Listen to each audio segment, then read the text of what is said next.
Student, good morning. और आज अपना टॉपिक है टाइलर करिकुलम डेवलपमेंट मॉडल, यानी टाइलर का पाठ्यचर्या विकास मॉडल, जो कि बीएड पार्ट सेकेंड ईयर का एक टॉपिक है। टाइलर का ये मॉडल है जिसकी हम विस्तृत रूप से चर्चा करेंगे। अब अध्यापन की प्रक्रिया को आगे बढ़ाते हैं, यानी सन 1940 में टाइलर ने अपने सर्वोत्तम वैज्ञानिक दृष्टिकोण वाले पाठ्यचर्या मॉडल का निर्माण किया और उन्होंने अपनी एक पुस्तक में लिखा कि पाठ्यचर्या का निर्माण कैसे किया जाए, छात्रों को क्या दिशा निर्देश दिया जाए जिससे कि एक अच्छी पाठ्यचर्या का निर्माण कर सके। इसलिए उन्होंने पाठ्यचर्या विकास से संबंधित 4 चरणों का प्रतिपादन किया, जो कि इस प्रकार है। और पहला है विद्यालय के उद्देश्यों को निर्धारित करना, दूसरा है उद्देश्य से संबंधित शैक्षिक अनुभव को पहचानना, और तीसरा है अनुभव को व्यवस्थित करना, और चौथा है उद्देश्यों का मूल्यांकन करना।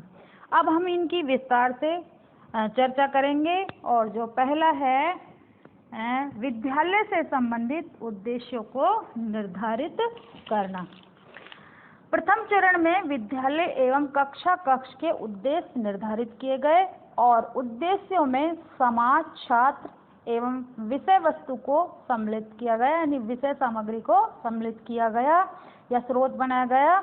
और इन उद्देश्यों को सफल बनाने के लिए इन तीनों स्रोतों यानी समाज, छात्र और विषय सामग्री से संबंधित जानकारी एकत्रित की गई या की जाती है, ताकि जो उद्देश्य निर्धारित किए गए थे वे सफलतापूर्वक प्राप्त किए जा सके और समस्त उद्देश्य विद्यालय दर्शन के अनुसार ही होने चाहिए।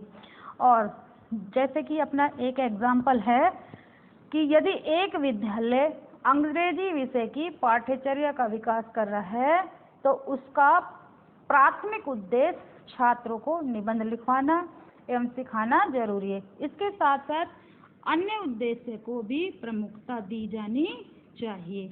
ये था पहला। अब है दूसरा उद्देश्य, यानी उद्देश्यों से संबंधित शैक्षिक अनुभव को पहचानना।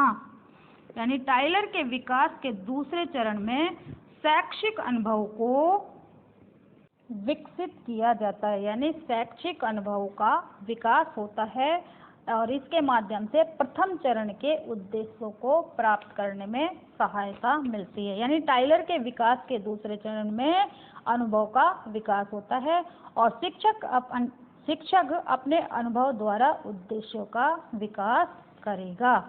जैसे कि यदि छात्रों को निबंध लेखन का उद्देश्य को प्राप्त करना है तो शिक्षक अपने अनुभव के द्वारा छात्रों के समक्ष एक निबंध का प्रदर्शन करे या लिखित रूप से दर्शाए। उसके पश्चात छात्रों को अभ्यास द्वारा निबंध लेखन कर लेना चाहिए। और अब अपना तीसरा है अनुभव को व्यवस्थित करना। तृतीय चरण के तहत अनुभव को व्यवस्थित किया जाता है, अर्थात शिक्षक को पहले प्रदर्शन करना है, तत्पश्चात छात्रों को लिखकर सिखाया जाता है। इस तरह कार्य को पूर्ण किया जाता है। ये कार्य शिक्षक एवं छात्र के सहयोग से ही होता है, परंतु फिर भी शिक्षक को अपने अनुभव एवं तर्क क्रम से निर्धारित करना चाहिए। और अपना चौथा जो अंतिम है वो है उद्देश्यों का मूल्यांकन करना। इसमें यानी अंत में जो चौथा चरण है इसके तहत तीनों चरणों का मूल्यांकन किया जाता है। इस चरण में शिक्षक छात्रों को निबंध लिखने की क्षमता का आकलन करता है।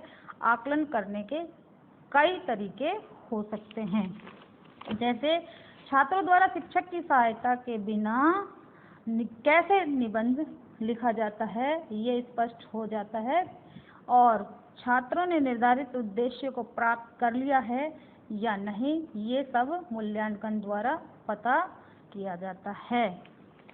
ये थे अपने 4 चरण, और जो टाइलर के जो स्टेप है वो 4 ही थे। ये मॉडल टाइलर द्वारा प्रतिपादित मॉडल है। इसमें 4 चरणों का वर्णन किया गया है और प्रथम चरण में समाज, छात्र और विषय सामग्री है, और दूसरे में अनुभव है, और तीसरे में यथार्थ अनुभव को व्यवस्थित किया गया है, और चौथे में इसका मूल्यांकन किया गया है। इस तरह से ये टाइलर का करिकुलम डेवलपमेंट मॉडल है, जो कि छोटा सा टॉपिक था, समाप्त हो गया है। आशा है आपको ये वीडियो पसंद आएगी। तब तक के लिए धन्यवाद।